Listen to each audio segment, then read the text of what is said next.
Bom dia, meus amados, a graça e a paz do Senhor. Eu sou o pastor Rômulo Pereira, da Igreja Batista Palavra da Graça, e hoje nós vamos estudar os Atos dos Apóstolos, capítulo 12, verso 3, que nos diz: Vendo que isso agradava os judeus, prosseguiu, prendendo também Pedro durante a festa dos pães sem fermento.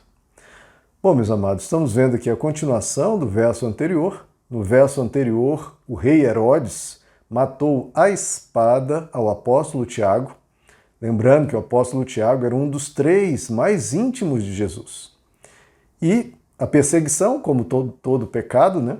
Quando você começa, é ladeira abaixo, né? É muito difícil parar depois que você começa. Então tá aí uma importante dica para todos nós. Não comece, meu irmão, não comece. Porque depois que você começa uma dada atividade, uma dada atitude pecaminosa, para depois você cancelar e deter isso vai ficando cada vez mais complicado. Começou a mentir, uma mentira puxa a outra, você tem que mentir para tapar a mentira dada ontem, e aí por aí vai. Não comece, evite, meu irmão. E claro, tendo começado, aí não há alternativa. Pare, porque isso só vai crescendo dentro da pessoa e nas suas atitudes. Bom, após matarem Tiago, como eu disse, um dos 3 mais íntimos de Jesus, era natural que agora se voltassem contra o principal, o apóstolo Pedro. Também nesse grupo dos 3 mais íntimos de Jesus, e um dos mais vociferantes, né? Um dos que falavam de forma mais intensa. Tanto é que nós vimos nos primeiros capítulos do livro de Atos, Pedro fazendo discursos e convertendo milhares de judeus em Jerusalém à causa cristã. Então o apóstolo Pedro com certeza era um dos principais. Eles tendo matado Tiago, agora, obviamente, era natural que se voltassem agora contra o apóstolo Pedro. Ainda mais que o apóstolo Pedro tinha tanto sucesso, né, em converter judeus. Bom, Herodes e os judeus, né, provavelmente supunham que se eles eliminassem mais essa peça central dentro daquele grupo de cristãos que tanto os incomodava, a causa cristã teria desaparecido. Era o que eles pensavam. Haviam eliminado o chefe maior, Jesus, haviam eliminado um dos principais, né, apóstolo Tiago, já havia eliminado um dos principais diáconos, que era Estevão, agora eliminando o apóstolo Pedro, um dos principais. Provavelmente o grupo de cristãos se dispersaria, se acovardaria, né, sem as suas principais lideranças. Talvez o movimento simplesmente desapareceria, morreria. Era esse o intuito, né, dos judeus, líderes religiosos dos judeus e o rei Herodes. E faz todo sentido, claro, estão cobertos de razão. Eles matando os principais seria um golpe duríssimo, talvez até irreparável, especialmente se agora conseguissem matar o apóstolo Pedro.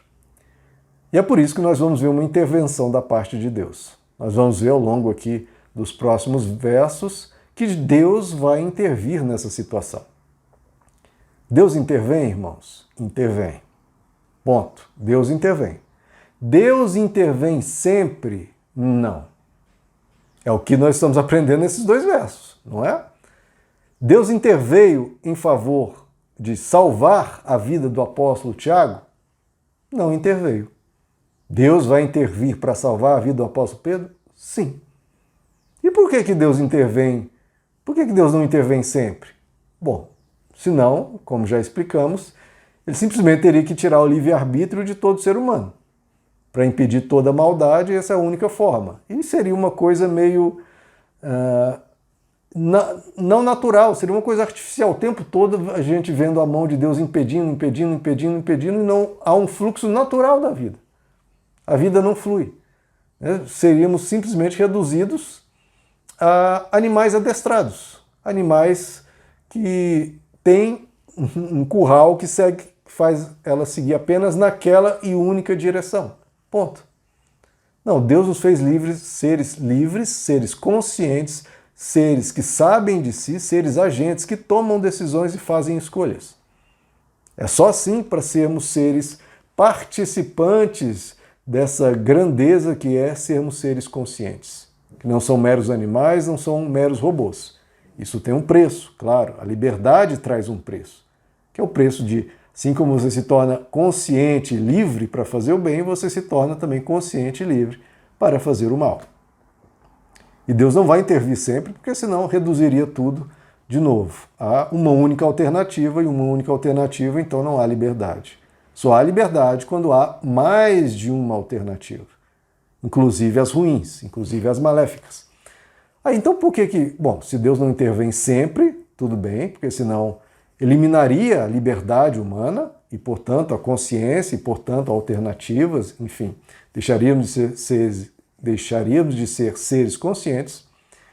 Mas se ele não intervém sempre, por que ele nunca intervém? Por que ele intervém de vez em quando? Então veja como o Evangelho, como já expliquei aqui, em inúmeros casos, inúmeras situações, nunca vai nos opostos.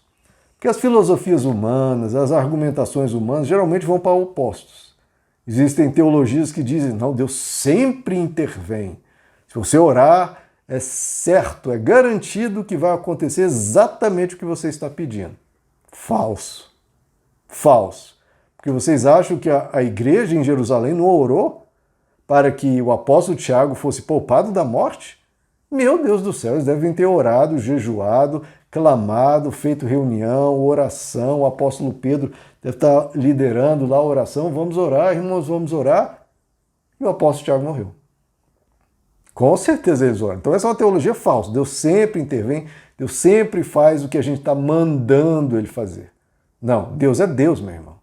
Não somos nós que somos Deus para dizer a Deus o que ele deve fazer sob as nossas ordens. Não, isso é patético, isso é humilhar Deus, isso é reduzir Deus a um servo humano, pelo amor de Deus. Se Deus for um servo humano, esse é um Deus que, primeiro, não é Deus e jamais merece ser adorado ou seguido. Não. Deus não sempre intervém, essa é uma teologia falsa. E outra teologia falsa é quando dizem que Deus nunca intervém. A primeira, muitas vezes, é associada à teologia da prosperidade, e essa é chamada de deísmo, quando Deus nunca intervém. Deus criou lá o céu e a terra e deu corda e pronto, agora a gente continua sem qualquer intervenção dele. Não existem milagres, não existe sobrenatural. Falso também. São sempre opostos, queridos. O Evangelho nunca vai pelo oposto. O Evangelho vai pelo caminho do meio. Que Deus às vezes intervém e às vezes não. Sabe por que essas teologias de extremos são tão tentadoras? Porque elas trazem respostas prontas. As pessoas adoram respostinhas prontas. As respostas simples e simplórias. Não, Deus sempre intervém, pode ter certeza. Ah, não, Deus nunca intervém, pode ter certeza. Agora, o caminho do Evangelho é o caminho da insegurança confiante. Eu não sei se Deus vai intervir ou não, meu irmão, na sua vida ou na minha em determinado caso. Não sei, porque eu não sou Deus. Quem é Deus é Ele. Ele que sabe o que vai fazer, Ele que é soberano, Ele que é onisciente, Ele que sabe. É Ele que é Deus, pelo amor de Deus, não somos nós. Ele é Deus, Ele sabe quando deve intervir, como deve intervir, onde deve intervir, é Ele que sabe. Agora a questão é, esse caminho, entre aspas, de uma insegurança, ou seja, você não sabe, nem eu, nem ninguém. Então, como a gente faz, pastor? A gente crê. É por isso que o Evangelho tanto fala na fé. O justo viverá pela fé. Não é dando ordens, não é dando essas certezas ilusórias. Não, é crendo. Eu creio que Deus vai fazer o melhor. Eu oro, claro, eu sempre oro, sempre peço.